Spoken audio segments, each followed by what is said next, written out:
get to them naturally. Okay, perfect. Hello, hello. This is JJ, and I'm super excited to discuss a topic that I often don't discuss, but I really think has a lot to do with intuition. And at first, I was trying to make the connection, but after talking with Casey Aaron Hall, it is apparent how important this topic is for your intuition. So, Casey, thank you so much for joining us today. Thank you for having me. I am excited to continue this conversation.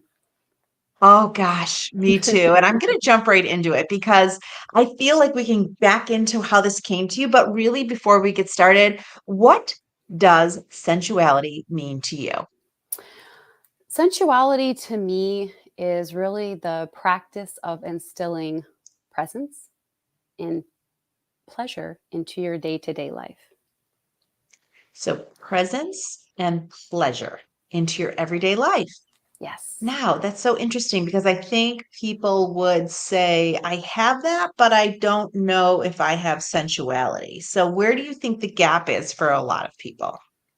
Well, with when you're instilling presence, it is using your five senses to bring your awareness to your body so that you can be more present, so you can be here now in your body. So you're physically using your senses in sensuality to bring you to a more of a state of presence. And pleasure, I like to define as the delights of life, right? So the pleasure of sipping a cup of coffee, the pleasure of smelling a flower, the pleasure of looking out the window and seeing a tree, really using those senses to bring yourself to this present moment again and again and again. Mm. So sensuality, the way that you describe it, it's a way to like really get into where you are, into the moment, Mhm. in all of your senses, and enjoying the action or activity you're in. Yes. Yeah. And I feel like with sensuality, a lot of people hear that word and their minds immediately go to sexuality, right? And sensuality is, while sexuality is under the umbrella of sensuality, sensuality is often non sexual. It's can you use your senses? Can you practice bringing your body to a sense of presence again and again, tapping into the senses so that you can make your day to day moments more enjoyable? And then that's also something that can be applied to sexuality. But I That's always so think of funny it as like, because yeah, okay. yeah, it's funny because even preparing for this and reading the title, immediately my mind said sexuality. Mhm. It's like almost like that word means sexuality. So the fact that you've deciphered that, that sensuality is using your five senses is so powerful. Mhm. Yeah, and it makes it Yeah, more yeah, I'm attainable sure too. other people do this too. Because all when I hear sensuality, I often hear it in the context of sexuality. Mhm. Hmm. So are people, when you start working with people, do they have a little bit of apprehension with this because they have that association too? Or how does that unfold for some people that you're working with? Yeah, that's a great question, and the answer is yes, because sexuality is something that we normally don't talk about openly, or a lot of us received messages around needing to keep that a topic that is hidden, or maybe they've learned that it's somehow shameful. Um, and we shouldn't go there.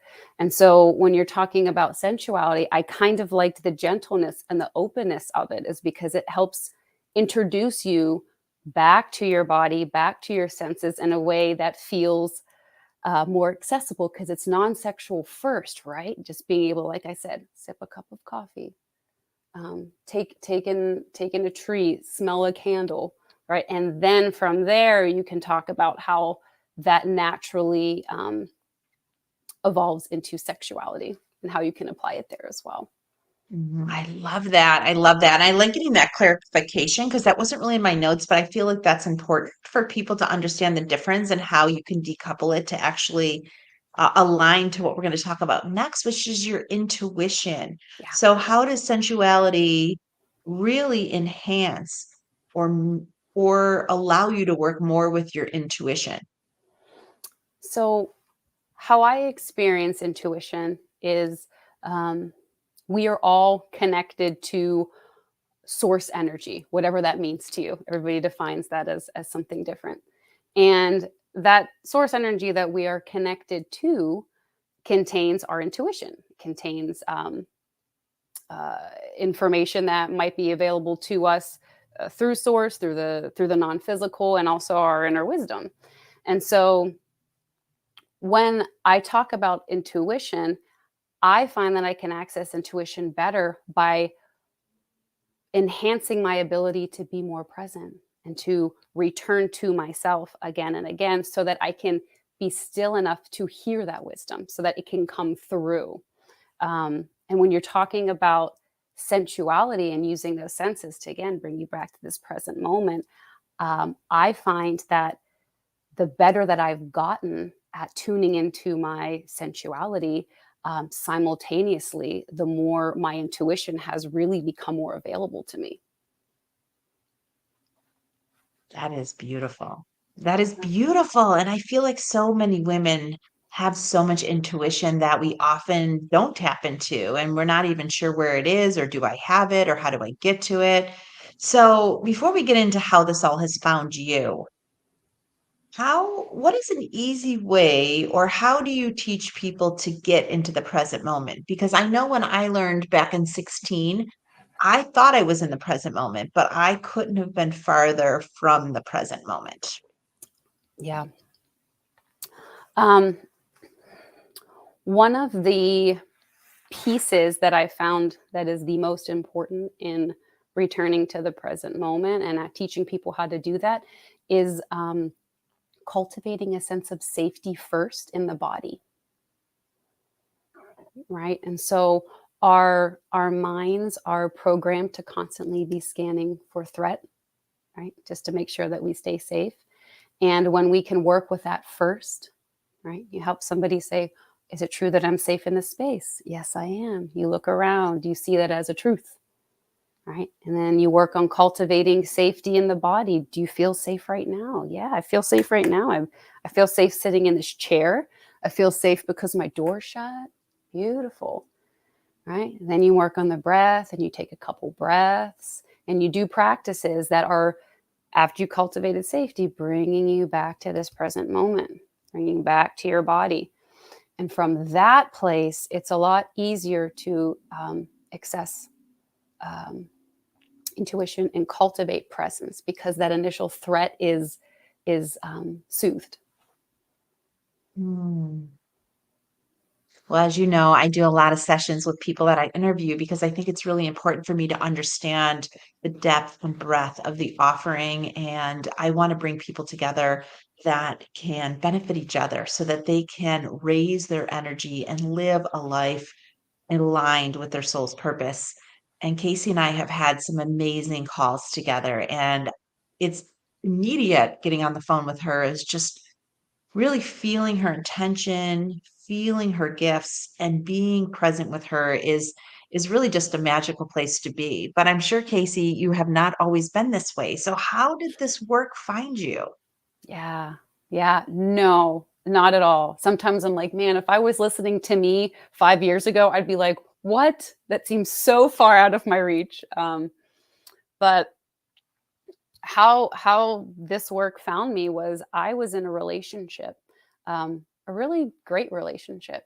And I noticed that whenever it came time for us to be intimate, I felt like I could only access these little pockets of joy from it and these little pockets of pleasure. And I felt like it almost felt like there was like an armored shield around my body. And I was like, hello, like, is this thing on? Is this thing working? Um, and no matter what I was trying, it wasn't working. So I felt like I was broken. I felt like there was something really wrong with me, to the extent where I went to the doctors to get checked out to make sure I had no neurological anything that was preventing me from really feeling. Um, and I tried a bunch of different healing modalities and nothing really seemed to help with that. It was like this barrier that I could not get through until I took a course in love, sex, and relationship coaching.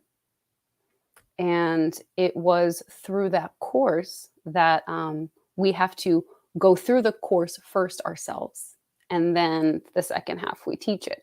So when I was going through that first section, I learned about um, body awareness, and I learned about trauma. And I learned that when your body perceives something as being unsafe, that it will, for your protection, put up an armored wall and an armored barrier around you, because it's like, I don't feel safe. I'm protecting you. Nothing's coming in.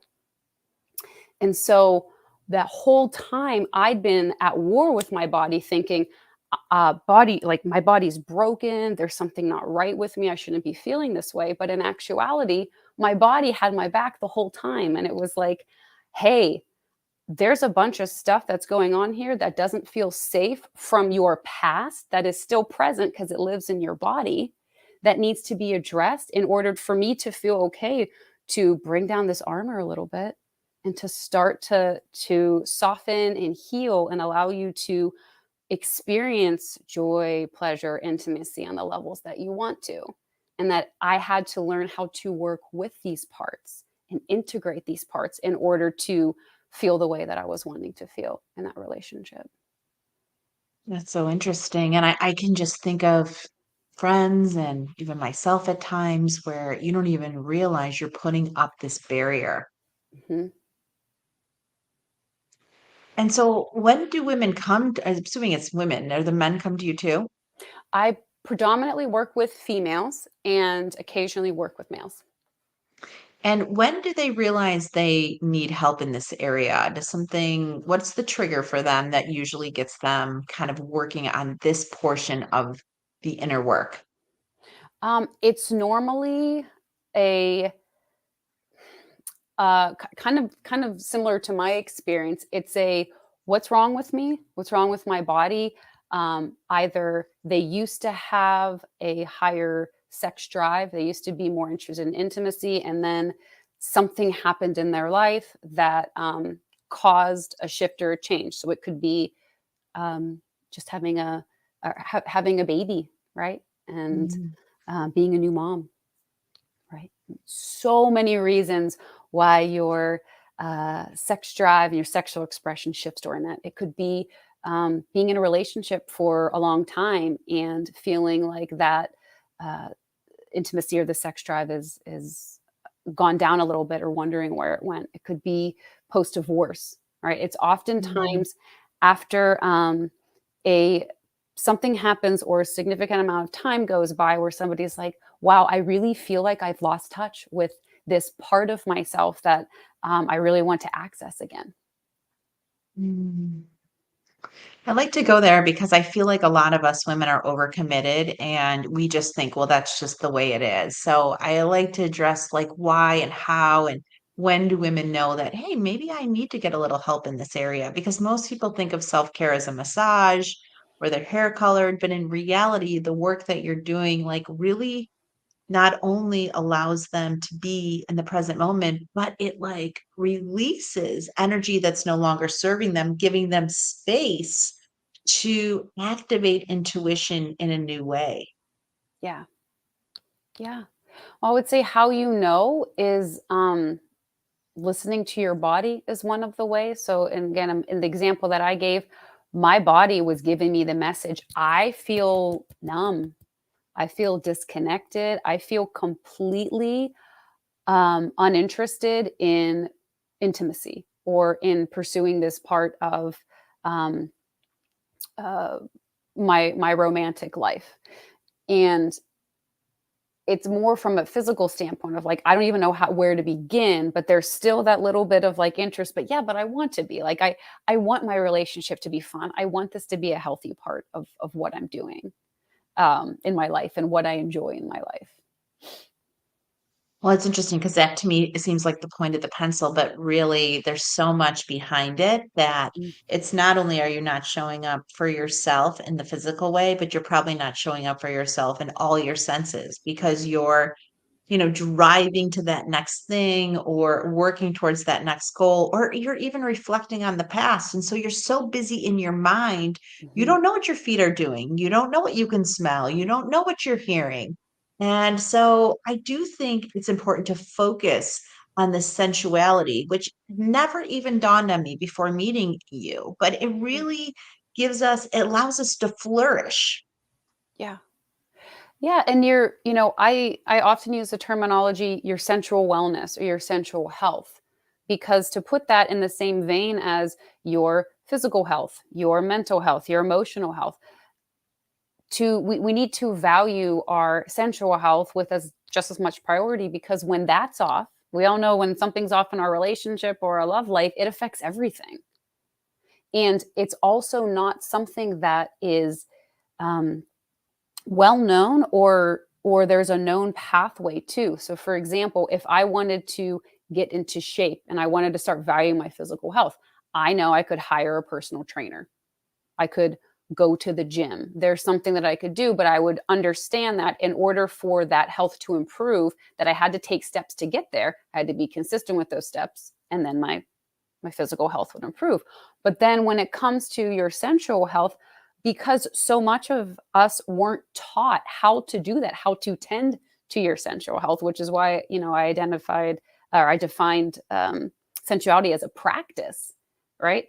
It's something that requires attention and requires that same level of commitment in order to get it to a healthy state. I love that. So can you give us a step or something we can practice today to just see how present we are in our sensuality? Yeah, yeah. So I know we're gonna have some people listening and not watching too. But Gigi, I'll invite you just into a quick 1 minute practice. Are you open for that? Yes, Okay. yes. And if people are driving, they should probably pause or do this elsewhere. Exactly. You can, yeah, pause this, yeah, or wait till you get home, and you can do it in a place of safety. Um, okay. So what you'll want to do is go ahead and make sure you're in a semi-comfortable position. See if there's anything you could do to make yourself even 1% more comfortable. Any micro shifts. And keep your eyes opened or closed, whatever's more comfortable. And you'll notice that even pausing like this for a moment, your body's natural intelligence will kick in and it'll guide the pace and dose of your breath. And just let it. Staying here for a couple moments, a couple breaths, I should say.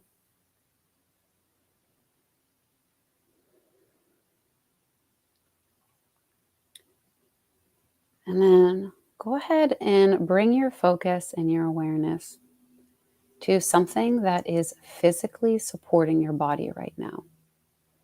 So, an area where your feet are contacting the floor, or your bum is being held by the chair, your back's being held by the chair. Bring your awareness to the feeling of this.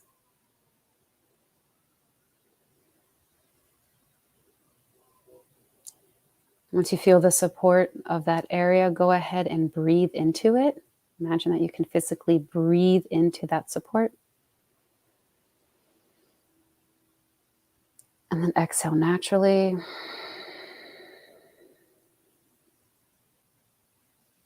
Take one more inhale into whatever area is supporting you and feeling supportive.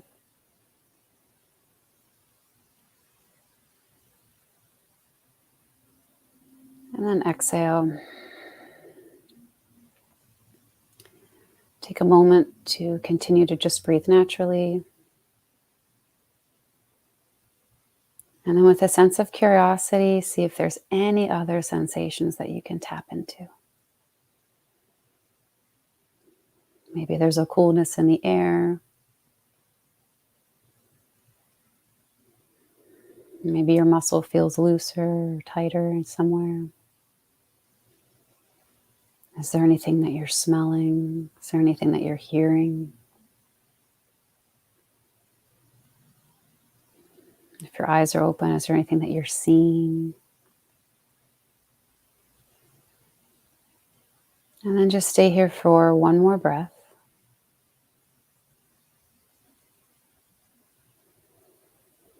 And your next exhale, go ahead and open your eyes.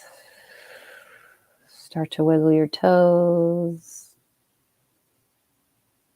Bring your awareness back to the moment. And then just notice how your body feels, right? When you open your eyes, do you feel like your ability to focus is clearer? When you take a moment to ask yourself, how does my body feel? Can you feel more sensations than you did when we began?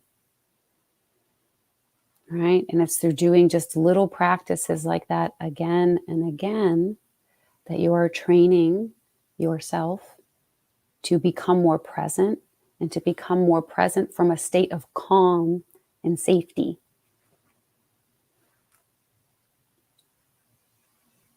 I can feel it. I can feel it. Something so simple that I'll be listening to again and again. Just so beautiful. And meeting you has been just wonderful because I feel like you bring another curve to things that we can do to invest in ourselves, but also give us space to tune into what is coming through us. And I think that is so valuable to so many people on the planet that what we are searching for or driving towards is often not outside of us, but actually within us. Yes. So, Casey, I love this practice. I love the work that you do based on your own journey.